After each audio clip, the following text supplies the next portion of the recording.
Olá, e no programa Consumo em Pauta de hoje vamos falar de reciclagem. Você sabe o porquê deve pensar bastante antes de colocar qualquer coisa no lixo? Uma das razões é que a reciclagem, além de diminuir a quantidade de lixo a ser tratado e eliminado, contribui significativamente para a redução da extração de matérias-primas necessárias à produção de novos bens de consumo, gera economia de água, energia e reduz a disposição inadequada do lixo. Mas será que todo o lixo que produzimos em casa pode ir para a reciclagem?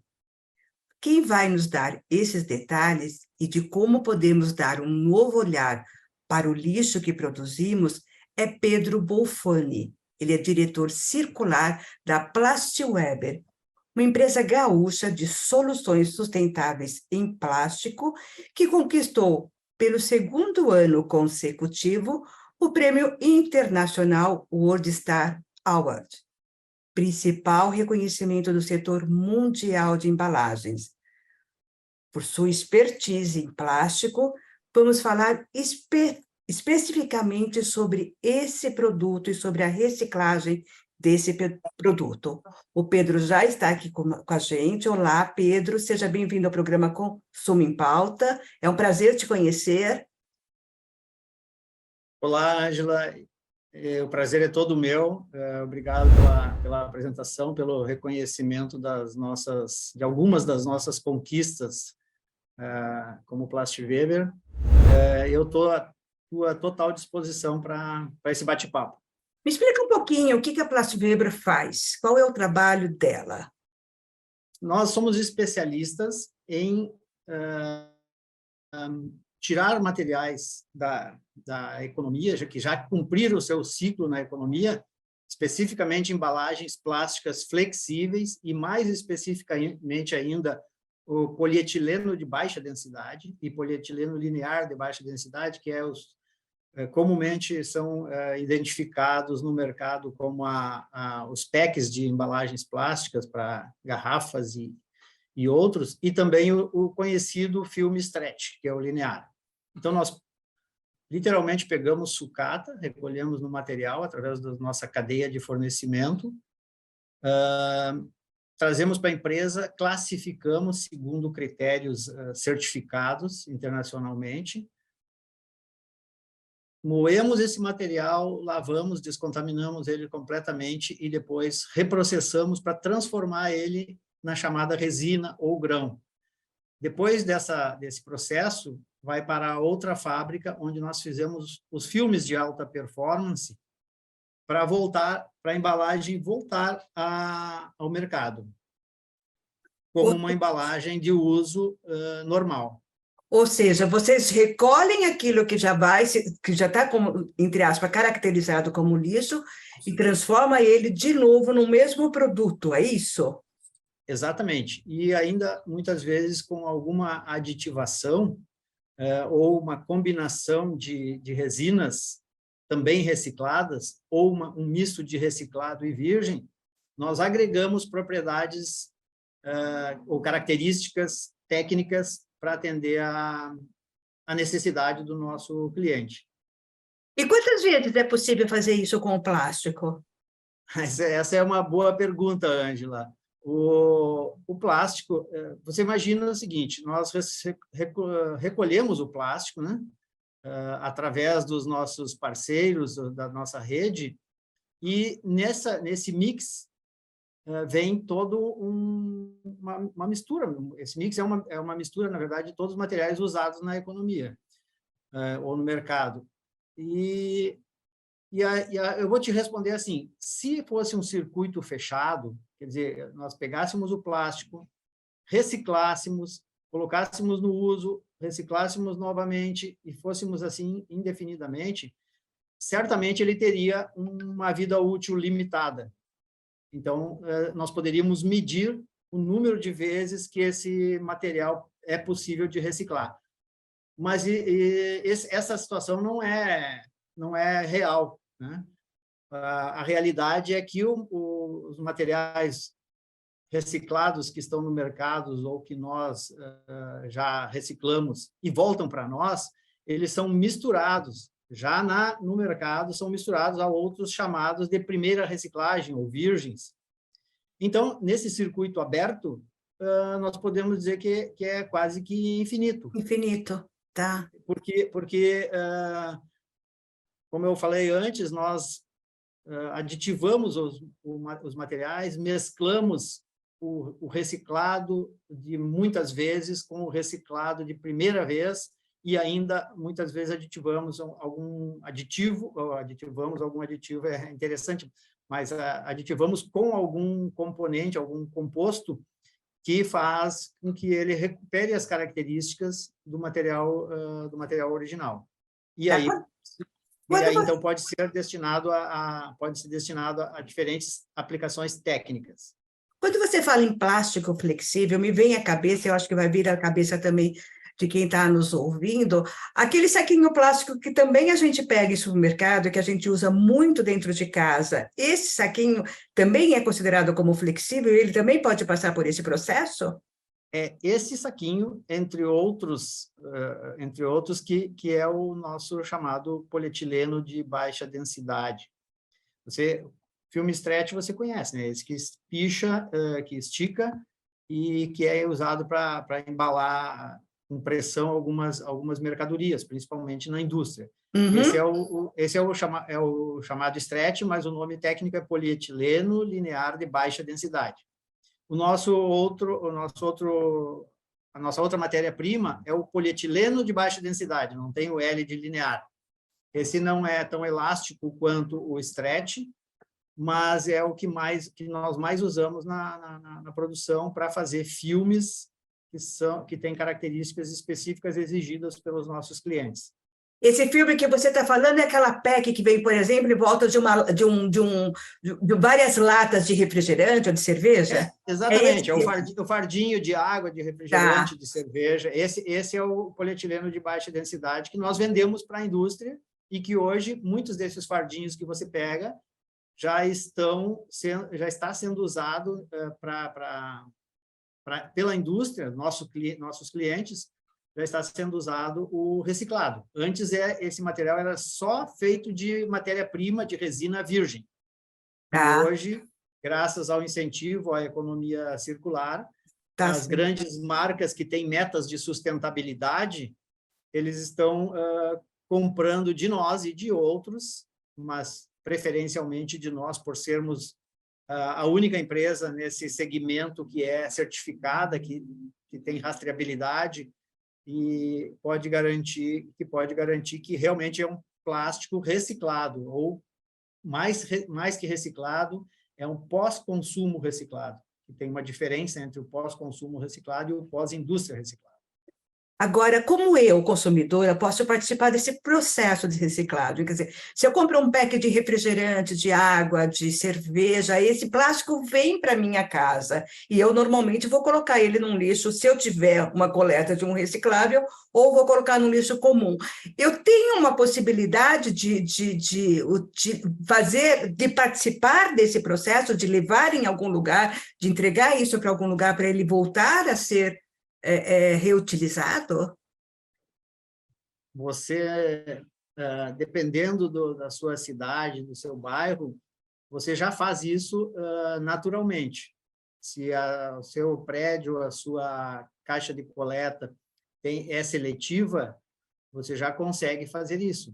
Quando você coloca separado dos resíduos orgânicos, quando você tem o cuidado de pegar um plástico flexível, que esteja contaminado com algum resíduo orgânico, tipo aquele líquido que sai na carne, né? Se você tem o cuidado de tratar esse material antes de descartar, fazer uma pequena lavagem e colocar no recipiente de recicláveis, você já está colaborando, já está participando dessa economia circular, porque ele vai ser coletado pela coleta seletiva, ou por catadores, ou por cooperativas, e vai ser separado nesses locais, nessas cooperativas ou na coleta seletiva, enfardado e destinado para indústrias como a Plastivelha. Tá, agora, você falou aí de lavar ele. Eu queria saber esse grau de sujidade, até que ponto o grau de sujidade dele pode impedir que ele seja reciclado? E qual é a minha participação enquanto consumidora para não para fazer com que ele esteja reciclável? Você pode ter esses cuidados que eu citei antes de reciclar, colocando na destinação certa, ajudando as outras, orientando as pessoas que descartam na sua, vamos dizer, na sua comunidade, e então você vai estar contribuindo para isso. Bom, a sujidade é um problema sério, porque muitas pessoas descartam no recipiente de coleta de reciclados, materiais contaminados com sujidades normais de residência, pó de café, gordura animal. Não tendo o cuidado de fazer o descarte correto, você acaba comprometendo o aproveitamento, a viabilidade de aproveitar esses materiais. E, normalmente, esses muito contaminados, eles não vêm para nós, até porque nós não conseguimos aceitá-los e tratá-los como devem ser tratados, porque uma pequena quantidade de gordura nesses materiais, ou até de outros orgânicos, ou tipo gordura animal, ou sujidade de terra mesmo, compromete o nosso processo de descontaminação, porque uma pequena quantidade pode comprometer todos os milhares de litros de água que circulam pelo sistema. Então, o cuidado no descarte, no tratamento antes do descarte e no descarte é fundamental para que a gente continue crescendo na reciclagem e na economia circular. Ou seja, eu, enquanto consumidora, eu tenho que me ater e me conscientizar, na verdade, de que o plástico, eu coloque esse plástico realmente para reciclagem, se houver esse processo essa coleta reciclável onde eu moro, mas não basta eu colocar, eu tenho que pensar também em limpar ele antes de colocar. Agora, existe uma dúvida aí que é bem grande, que quando eu estou lavando esse plástico, eu estou estragando água também, né? Ou jogando fora água para lavar ele, que também não seria uma atitude correta. Mas alguns ambientalistas com quem eu já conversei a respeito disso falam que, enquanto você está lavando a louça, deixa o plástico lá junto, que ele já vai saindo essa sujidade. Essa é uma dica que vocês dão também? Sem dúvida, sem dúvida. Se você faz isso com qualquer tipo de recipiente, por exemplo, embalagens de iogurte, agora não vou falar especificamente só dos materiais que nós usamos como matéria-prima, mas garrafas PET com refrigerante ou com sucos, os plásticos flexíveis, embalagens de refrigerante, embalagens de esses sachês com molho de tomate ou extrato de tomate ou qualquer outro produto, maionese, enfim, que seja. Se você faz isso que você falou aí, de aproveitar a água que você está usando para lavar a louça na pia, é a solução perfeita. Gastar uma grande quantidade de água para lavar um potinho de iogurte é um contrassenso. Uhum. Mas você também tem outras maneiras. No caso dos rígidos, você pode passar tipo um lenço de papel, né? Pequeno lenço de papel, você limpa ele, essa limpeza já é suficiente, não gasta água. E o consumo do papel, nesse caso, é mínimo. Mas isso é só alguma das dicas. O ideal mesmo é fazer essa higienização pensando na maior economia em todos os sentidos, de água, de energia elétrica, de tudo. Uhum. Agora, você falou aí da carne, daquele plástico que embala a carne. Esse plástico que embala a carne, você está se tratando daquele plástico filme que a gente usa dentro de casa? Ou não, outro? Não, esse que você, quando compra carne em quilo nos açougues, pelo menos aqui é comum nos supermercados, eles embalam dentro de uma sacolinha plástica. Normalmente a carne tem aquele pequeno líquido que sai, que não é bem sangue, tem uma outra denominação, mas aquele líquido e a gordura contida na carne, ela se descartar dessa maneira, sem lavar no lixo, ela vai contaminar todo o restante dos recicláveis que estão ali. E o odor vai comprometer a reciclagem, porque nós não pegamos esse material. Então, ele vai, normalmente, ser destinado para aterros sanitários, para lixões, o que é um crime ambiental, na verdade, né? Isso E demora tempos e tempos e tempos para ele se decompor lá, né? Ninguém sabe ainda, dizem que é 200 anos, outros mais de 400, isso. Então a gente não sei se nós vamos ter a oportunidade de chegar lá para ver a decomposição. E eu acredito que muito antes disso vai acontecer o que já está começando, uma experiência muito interessante que está começando, que é a mineração, que é retirar esses plásticos dos aterros sanitários e, através de um tratamento muito especial, com reciclagem da água também, fazer a descontaminação desses plásticos e colocar eles de volta na economia. E quem faria isso? Empresas ou governo? Normalmente, empresas, se tiverem incentivo do governo. Tá. Uhum. E não é o caso até o momento. Não no Brasil. Nos países mais avançados, eles já estão fazendo essa mineração. Aqui no Brasil também já tem algumas iniciativas muito em fase muito inicial. Mas o fundamental, Ângela, é a gente impedir, através do cuidado dentro de casa, que esses materiais, ou minimizar o volume desses materiais que vão ser destinados para aterros, fazendo o tratamento adequado. Depois de estancar essa sangria, aí o plástico vai começar a valorizar, porque vai faltar plástico. Então, aí é a hora de buscar na mineração do plástico nos aterros, com um tratamento mais caro, logicamente, mais custoso, e que por isso tem que ter mais incentivo do governo. Aí a gente vai buscar essa matéria-prima lá. E por que vai faltar plástico? Vai faltar plástico porque, se nós considerarmos que muitos países já estão penalizando o uso do plástico virgem. E, então, com essas restrições, vai ser incentivado, ou está sendo incentivado, o uso do reciclado. E entrando cada vez menos plástico rígido, que é o que a gente espera que vai acontecer na economia, mais vai ser necessário um maior volume de reciclado. Quando não tiver mais virgem para entrar na cadeia, naquele circuito aberto que eu falei lá no início, a gente vai ter que buscar em fontes que hoje são inviáveis economicamente, como é o caso da mineração, onde você pega, misturado nos lixões, 1 quilo de plástico e vem 5 quilos de resíduos, de sujidade. Para tirar essa sujidade, o custo é muito alto.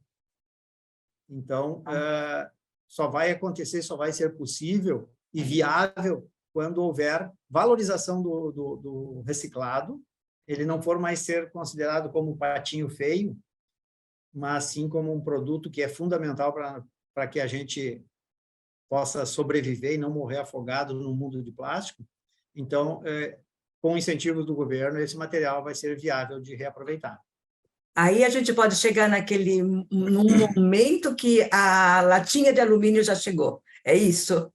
A latinha de alumínio já chegou, mais de 96% reciclado, e o PET, né, as garrafas PET, ou o PET em geral, já está, vamos dizer assim, em níveis altíssimos, acima de 60% ou mais, eu não tenho o número exato de tudo que é produzido de PET hoje é reciclado. E o filme, só para você ter uma ideia, eu tenho aqui algumas informações de que dados da Maxiquim, que é uma consultoria especializada e que nós usamos bastante aqui. Eles são especializados na pesquisa e economia circular e reciclagem. Em 2022, nós reciclamos no Brasil 23,4%, ou 1,6 milhão de toneladas, de todo o plástico produzido e utilizado no país.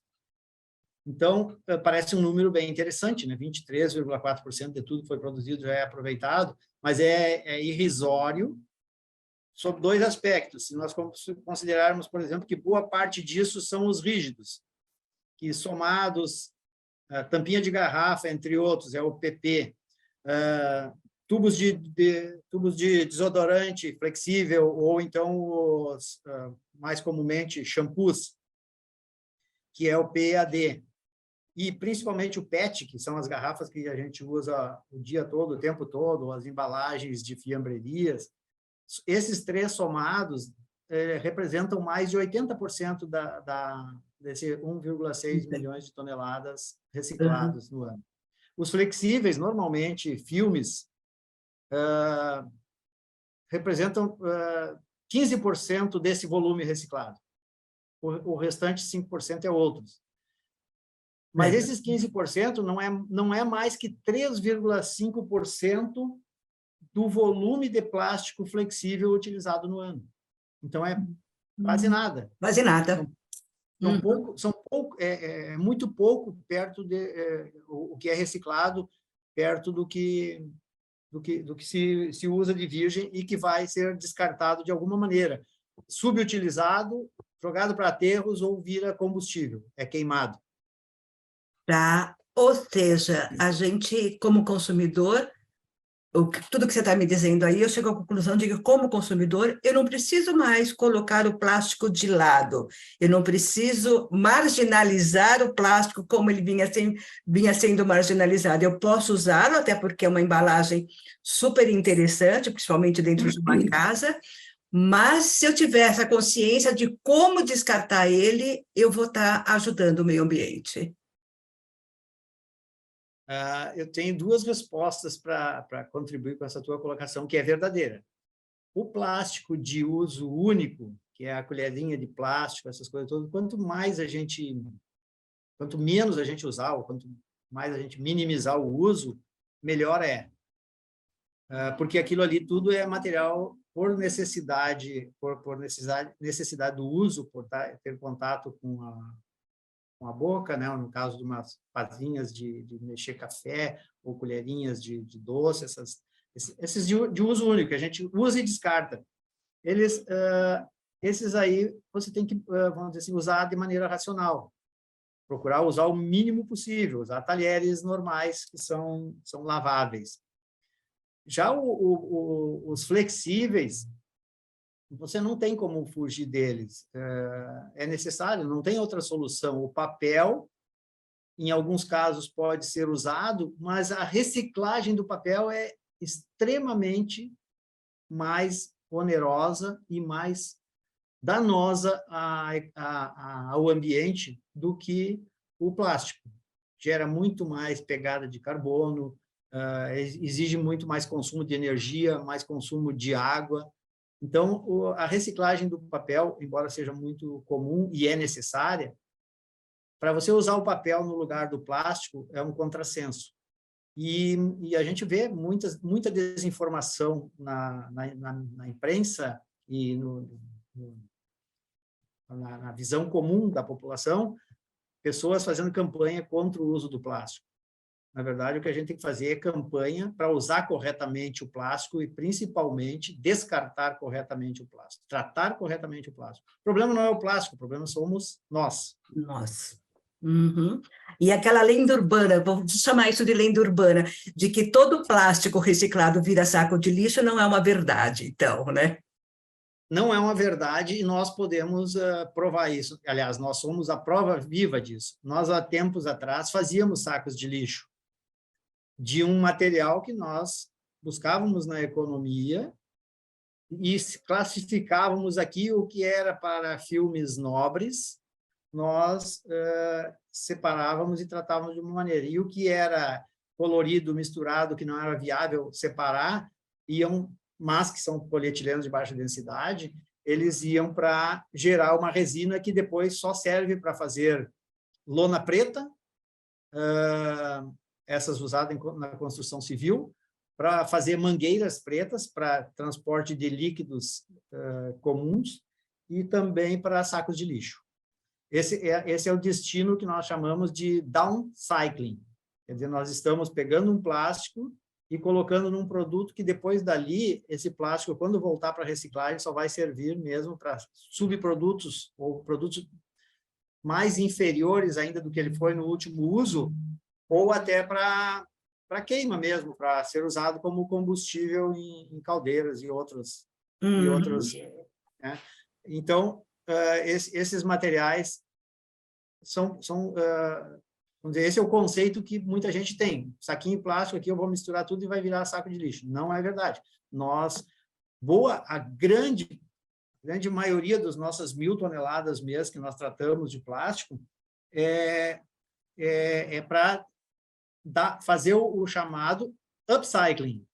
Ou seja, nós estamos pegando um plástico que já fez o seu trabalho na economia, tratando ele e botando de volta na economia com uma aplicação muito nobre.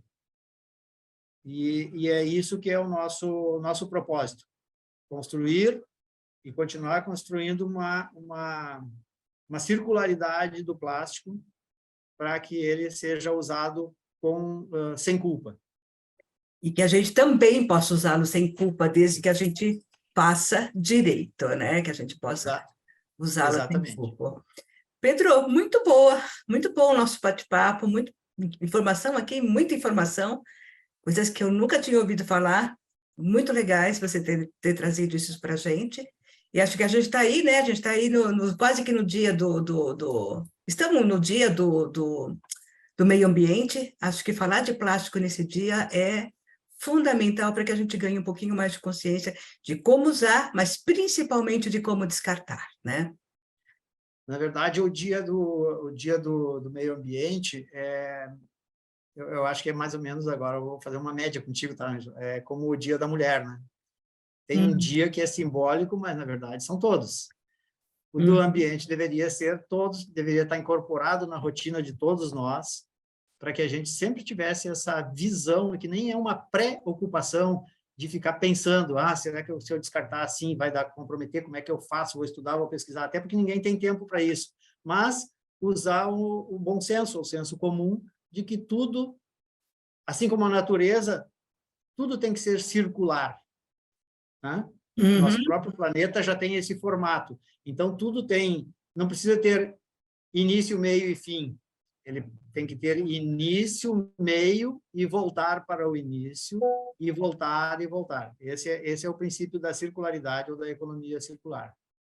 Ótimo, e a gente tem falado bastante, né, sobre economia circular. É um assunto que vem ganhando aí bastante destaque, vejo muita gente falando sobre isso já, e a gente precisa falar bastante mesmo, porque é só falando bastante que isso vai entrando, né, na cabeça de todos nós brasileiros, da nossa participação nesse processo todo, da economia, exatamente, da economia circular.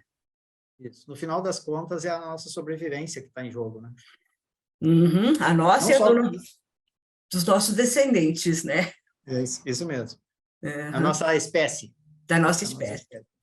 Pedro, muito obrigada por participar aqui do Consumo em Pauta, obrigada por trazer tantas informações importantíssimas aqui para nós. Espero que a gente se encontre em breve para falar mais um pouco sobre isso. Ficamos à tua disposição, Ângela. O prazer foi meu, espero ter contribuído e sempre que eu puder ajudar, fico à disposição. Muito obrigada e muito prazer em conhecê-lo. E assim a gente termina mais um programa Consumo em Pauta. Conversamos hoje com o Pedro Bolfoni, que é diretor circular da Plastweber. Essa empresa é uma empresa gaúcha de soluções sustentáveis em plástico e ela conquistou, pelo segundo ano consecutivo, o Prêmio Internacional World Star Award, principal reconhecimento do setor mundial de embalagens. E vamos aí, então, pensar bastante naquele plástico que a gente usa em casa e de como que a gente pode fazer ele voltar a ser usado e não simplesmente virar lixo. E a gente volta na próxima semana com mais um tema no programa Consumo em Pauta. Até lá!